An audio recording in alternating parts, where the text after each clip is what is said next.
Yeah. Hey, yo, bro. Big man. What's good, man? Chilling. You good? Your side? Sick. To those who don't know you, please introduce yourself and where we are right now. My name is Andile Dlamini, and I'm a tastemaker. Today we are at Influx 199 Dove Street. It's a home for Lazy Steaks, Antoinette, Broke, Oven Trips, and Brunch Cup. Nice. Yeah. What's your story? Tell me about you. You know, who are you? So, I'm just a brew from the township, Sick. just trying to make means. So, Where did you grow up? I grew up in Capetown. Actually, I grew up in Jozi. I spent 11 years of my life in Jozi. And then I moved here to start like my grade 8 and university side. So that was like around 2009. So I can say I have a bit of both worlds. Nice. I'm 23 now, and I left Jozi when I was like 11. So I'm like half of both worlds. I think that's what makes me who I am. Interesting. How's that dynamic, having lived in both Johannesburg and Cape Town?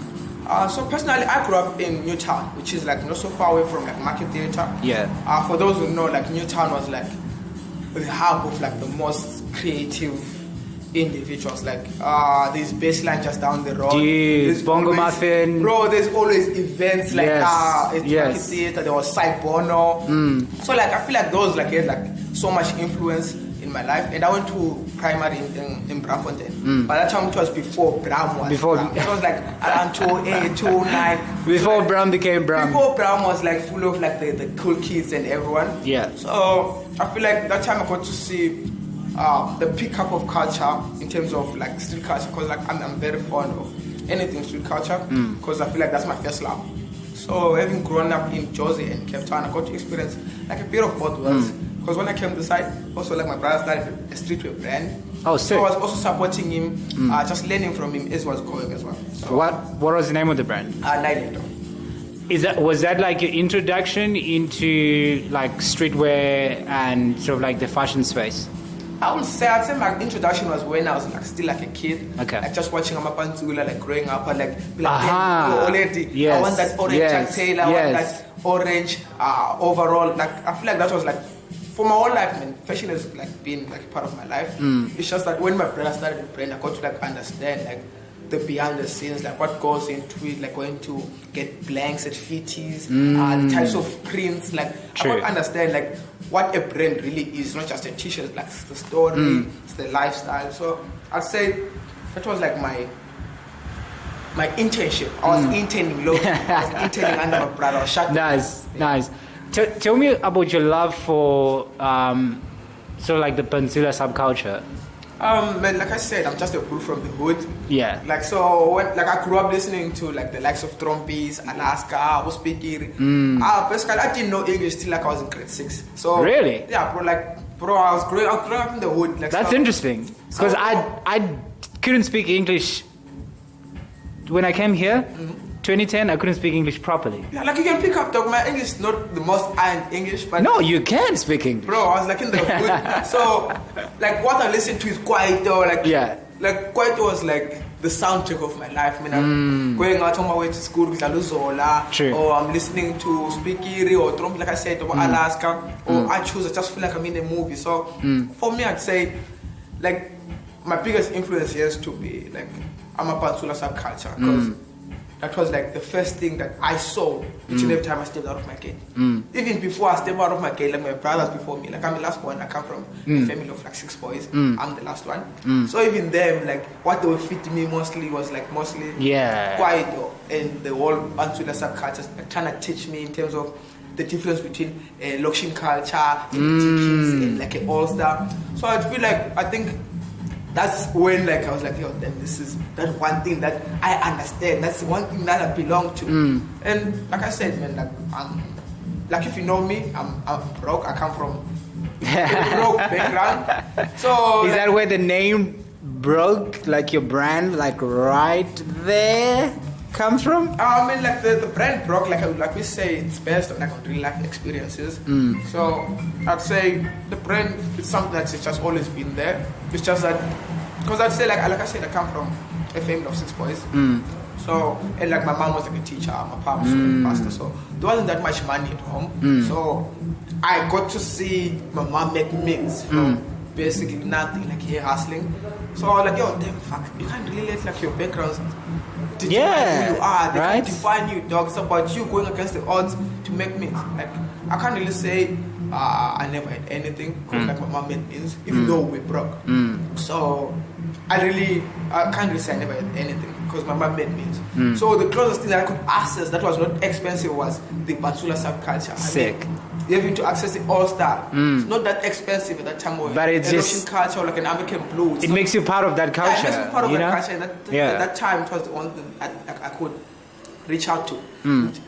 In contrast to kids that were coming from the suburbs, they had access to like dance, like Jordans, because they were obviously influenced by a much different subculture. Like they were already listening to like hip hop, of Lil Wayne, like hip hop, like the likes of Lil Wayne. They understood what Lil Wayne was saying. Whereas in contrast to me, I understood the blues in Mapantsula, like Curator rapping about how they're like bathing in the Vascom. Like that's me, that's my story. And that's real life. That's raw. That's what I relate to. Because like when I listen to him, like, yo, damn, I'm a Kunyane Archer, Zola rapping about that. That's something I could relate to.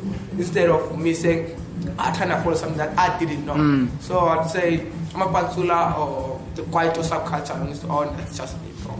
Like you strike me as someone who's really like rooted in terms of like where you come from. You're really proud of of where you come from. Like I really admire that about you. I think that was like one of the main reasons that I wanted to sort of like have this chat with you, because like I come from Zim, right? And you can never take away that Zim out of me. That's what makes you, right?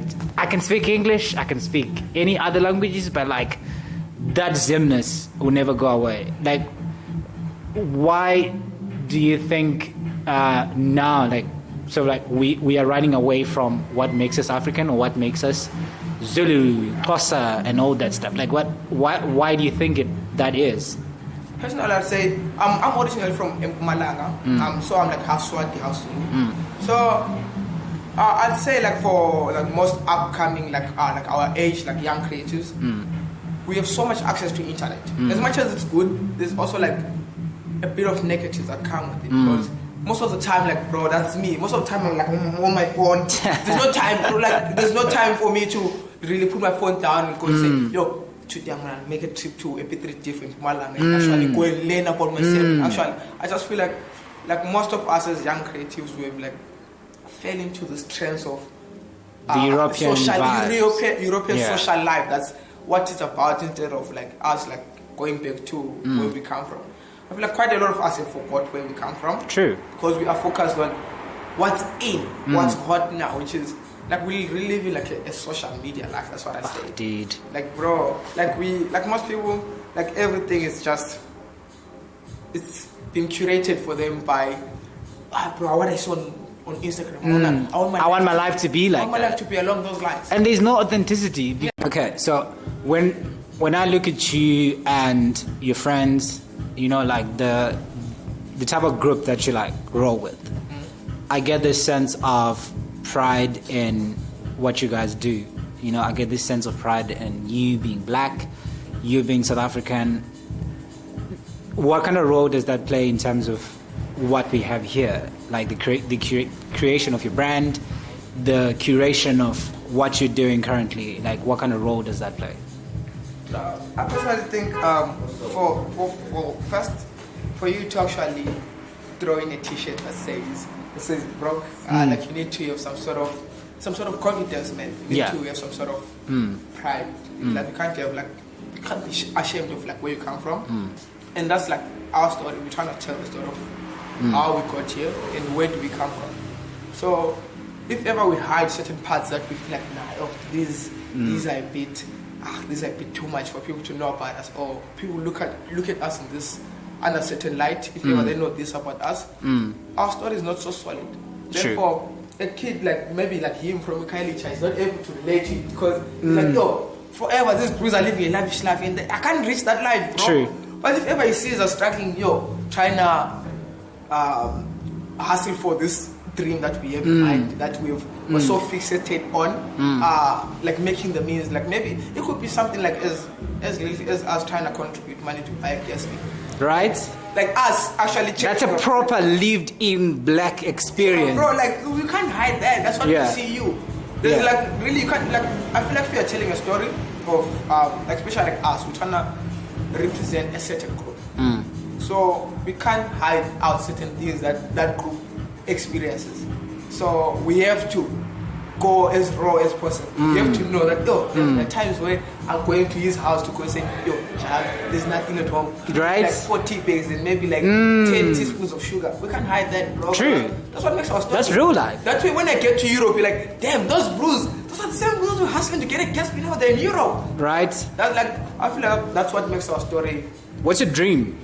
You know, like what's like your I know one of your aspirations is to become the next Sean Wotherspoon, you know? Like, I know that, but like what do you dream for yourself? I feel like the first dream is to create this community that we currently trying to create. And give like people of color, man, like something to say they have in this city. Like if ever you've been in Capetown, you know Capetown is quite a white city. A lot of people say this. Capetown is quite a white city. So it's hard we don't really have such spaces for our kind of people. True. So the first dream, which is like slowly but surely we are achieving, is what's happening right now. This was a dream. Like having to have a bro like Leah come in and say, oh them, fuck. Look, we have that one spot. Right. That one spot where I can chill and we have a home. Charge me and ask me shit. That's the first dream. Next dream is to hopefully share the platform that we have created and have like achieved over the past few years with like others that are trying to achieve hopefully the same goal. True. Because I feel like we all have so much to offer, but sometimes it gets to a point where the resources, I don't have access to certain resources. So what we're trying to do is share that little resource, that little information that we have with the ones that are coming after us, or the ones that are like really in our space open. I feel like that's the dream more than anything. I think for the most part, that's the reason why I do these interviews. Like I was speaking to a mate earlier, it's just archiving what most people don't think about. You know, I think half the time when people see me holding this camera, they just think, it's another video. But I think for me, the most important part right now is like documenting what's happening right now. Because I feel like Capetown is like extremely divided, that there's no proper like tribes. There's no places where you go to find tribes. You know, if people skate, you hang out with skaters only. If you're a photographer, you hang out with photographers. I'm just like, why can't we have a place where we all go? Right? All the tribes, we all go and see. Skaters hang out with photographers. They hang out with fashion designers. That's where we start sharing ideas. Someone should take pictures of the skaters. Right? If ever the photographers and the skaters are not in the same space, that collaboration never happens. It's not going to happen. You know? That's the space. That's what I like. What you're doing here. Like, how big is the team that you're working with here? It's quite a big team. Like on my own, like me, there's still like Drop Boys behind me. So that's already a big team on its own. Yeah. And then there is like within the space, we still have like other members, like members of Branch Camp, which is Cameron, Dem, Ari. Like there's also like their own collective that they have, which is the Branch Camp. And then with Sam also he has his own gang that he moves with. So I say like it's quite a big team. It's a really big tribe. It's a really big tribe, and because we're trying to bring in, maybe we have something to offer. Like right now, we're trying to shoot this in-store vlog. So hopefully, there's gonna be someone joining the team. And like we said, we don't get the bag. So because we're trying to share that same skill, we've been teaching Kev how to print, which is like the press, trying to understand different types of prints. Yeah. So how did you manage to build like a cult following for your brand? Because I think that's one of the most difficult things to do. Like in South Africa, as a streetwear brand, as someone who's starting out, that's one of the most difficult things to do. How do you build a cult following? I feel like in our case, it's not really something that we saw ourselves doing. Like possibly. It's something that just happened over time. Like, I mean, if we've been doing something for as long as we've been doing it, certain people start following that thing. Like someone told me that it's an evolving story. So like someone starts to follow that thing like over the years. Like they've just have been following you since 2016. You guys were doing this. Right. Okay, what are you on now? What are you on now? Kind of see the progress that you guys are achieving over the years. Hence the cult following, because you eventually find yourself so invested in this whole story of where this Bruce actually going, where it's going to end. True. Like this Bruce going to put so much effort in there, maybe 2 years, 3 years down the it's going to fizzle out. And then it's out. You know, because I think we have seen like so many places like this closed down. We had Cornerstone here, closed down. We had RSTC in Joburg, it's closed down. See, so we're also trying to find out when is this closing down. You see, that's another question that I was going to ask. It's like, how are you going to survive in this era that we are in when so many of these stores are closing down? So many of these places where people can go hang out closed down. You know, we used to run a place called the Nest Space. The Nest Space in right? Just around Andile. That's closed down as well. Bro. So how do you expect yourself to like survive in this era? Like, what are you doing right? Especially in our COVID situation that we have. Like I'd say, like, you can name all the space. You can name the corner store, the nesting, or the nesting? Yeah, the Nest Space, yeah. The Nest Space, you can name RSTC. I went to all the spaces. So I feel like that's the upper end that I have over all the spaces. I went to all of their spaces, and I was able to like collect the little thing that I wanted to obviously use also on my space. Because like I say, if ever like I went to RSTC, I saw their back shops. Take that. I went to Corner Store, I saw okay, there were tribes and this and this. That's dope. There was also a time where we hang out at the neighborhood. Yeah. Bro, like I said, I spent whatever happened to that place? Half of my life in Capetown. So I got to experience the good sides of like, both worlds. So I'm able to like combine all those little things that I've learned from all those different spaces and just try it. Use it here. Why do you think someone else who's starting out, who wants to have a t-shirt brand, caps, you know, whatever it is, can learn from what you're doing? I'd say like what's important is the story behind it, bro. Like we constantly having this chat with Sam. That like it's like lucky the quality that you make. Lucky at some point it doesn't really mean shit, bro. True. It doesn't matter. You gotta have a story. The story behind it is not as tough as the quality. It really doesn't matter because no one's gonna relate to it. You can make the most toughest t-shirt, but if ever the story behind is not as tough, it's pointless, bro. I feel no one's gonna relate to it. I feel you. I mean, obviously, someone passing can say, "Okay, it's cool design, buy it." But like, are they gonna wear it with that same way that you want it to? Because like with my friend and homies, if ever like you see everyone who buys it, they try and follow that same. Dude, it's so crazy. That we rock. I was looking at the photos. I was looking at the photos yesterday. When I look at your tagged photos, everyone dresses the same. It's like they're looking to be part of. It's like a school uniform. It's like a school uniform. It's like a fair. It really reminded me of a school uniform. It was interesting to see like how much of a following you have and how much they are really invested in the styling of the brand. Like how they want the brand to be perceived out there. Even people in Joburg, you know, they are working up to what's happening in Capetown. You know, of which half the time we always expect Joburg to do it first, and then Capetonians are gonna, you know, follow suit. So it's exciting to see that you are doing this here at a time where stores are closing down in Joburg. Like I applaud you for that, and I applaud you for, you know, the team that you've put together to work on this. Like I really applaud you for that. Just in parting, what do you want people to sort of like understand and learn about what you're doing right now?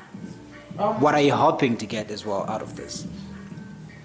Basically, what I'm hoping to get is, I hope the next kid sees me and thinks, damn, fuck, this is literally, I can do this, bro. Right? Like, you can do whatever, bro. Like, if ever, like, you really put your mind to it and really are trying to get it, you eventually get it, bro. I'm hoping that, like, kids, like, around me unique and you see what I'm doing and learn from it. And hopefully take something from it as well.